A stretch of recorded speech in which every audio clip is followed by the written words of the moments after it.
upstairs, and what I have just seen is intimidation, bullying and harassment to a high order. And if you're going to come into this place and do it, you should be called out and thrown out. Senator Hanson, please continue. It does say something about the motivation of those opposite, that after the government senators voted in support of a motion,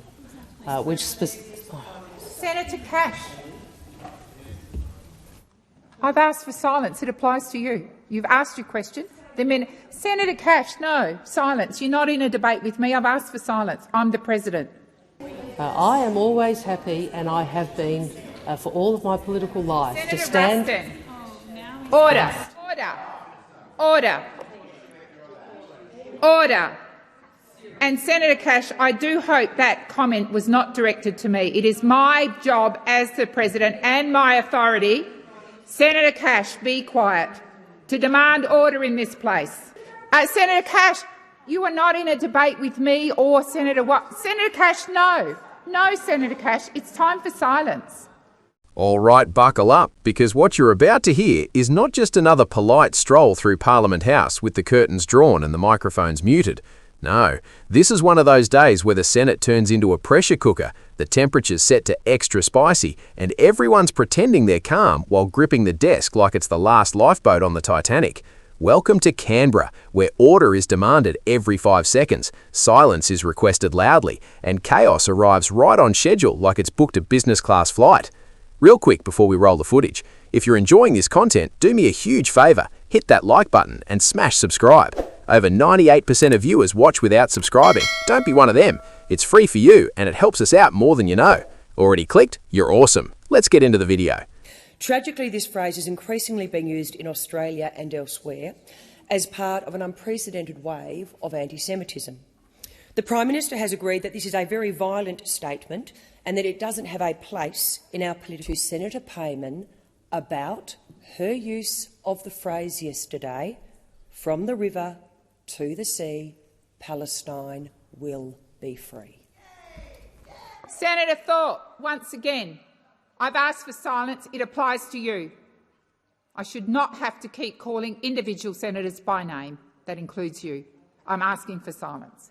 Minister, please continue. It does say something about the motivation of those opposite, that after the government senators voted in support of a motion, Senator Cash,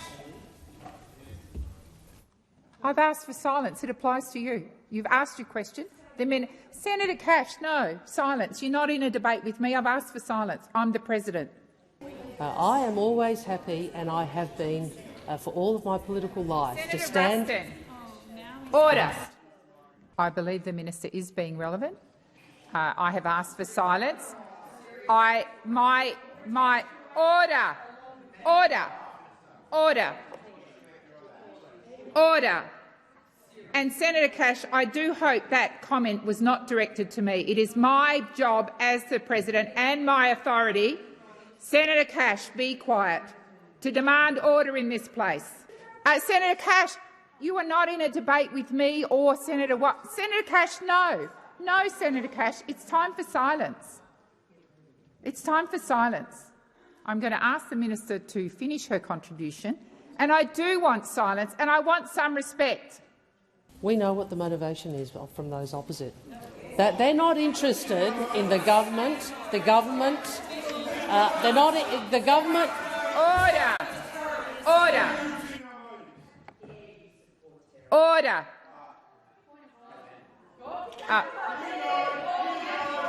Order. Order. Order. I have Senator what? I did, and I'm Senator. Please don't. I don't want it repeated. I'm simply going to ask Senator Hughes to withdraw that comment. Senator Hughes, I'm going to ask you once again to withdraw the comment without commentary. Thank you. I'm on a point of order, President. There are rules in this place about treating people with respect, about having a safe workplace. And what I have just seen is intimidation, bullying and harassment to a high order. And if you're going to come into this place and do it, you should be called out and thrown out. Now picture the scene. The chamber is humming. Senators are shuffling papers they're not reading. Someone's already muttering under their breath, and the words "order, order" are warming up like a vocal exercise. In strides Senator Michaelia Cash, armed not with a sword, but with something far sharper in this place: questions. Not just any questions either, but the kind that make ministers suddenly find the ceiling fascinating.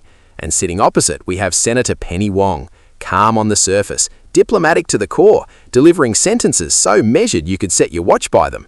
Somewhere else entirely, not even in the room, is Anthony Albanese, who, despite not being in the Senate, somehow still cops a serve, because in Australian politics, distance has never stopped anyone catching a stray. The topic on the table is deadly serious, which somehow makes the theatrical nature of the exchange even more surreal. A phrase has been used, a phrase that sparked outrage, fear, anger, and deep concern. We're told it's violent, it has no place in political debate, and tragically it's becoming more common amid rising anti-Semitism. The Prime Minister, we're reminded, agrees. Everyone agrees. Agreement is everywhere. Agreement is practically doing laps around the chamber. And yet, despite all this agreement, no one seems to agree on how to sit quietly for more than 3 seconds. Michaelia Cash steps up, and you can almost hear the dramatic music that isn't playing. She wants to know, has the Prime Minister spoken to the Senator about her use of the phrase? Simple question, really, straight down the middle. But this is the Senate, where simple questions have a habit of exploding into full-scale operas. Before the answer can even properly stretch its legs, voices start chiming in like uninvited backup singers. The President calls for silence. Not a gentle, please settle down, but a firm parental, I should not have to keep calling individual senators by name, which in parliamentary language translates to, I'm not mad, I'm just deeply disappointed. Penny Wong begins to respond, carefully, calmly, choosing each word as though it might be examined under a microscope later. She talks about motivation, about government senators supporting motions, about principles and context, and just when you think we might actually get through a full sentence without interruption, bang, another interjection. Order is called again, and again, and again. If order were a currency, Australia's budget surplus would be sorted. At this point, the President is working harder than a nightclub bouncer at 2 a.m. You are not in a debate with me, comes the warning, which is one of those lines that sounds polite but absolutely is not. Senator Cash is told to be quiet. Not metaphorically quiet, not spiritually quiet, just quiet. The kind of quiet where even your thoughts are expected to whisper.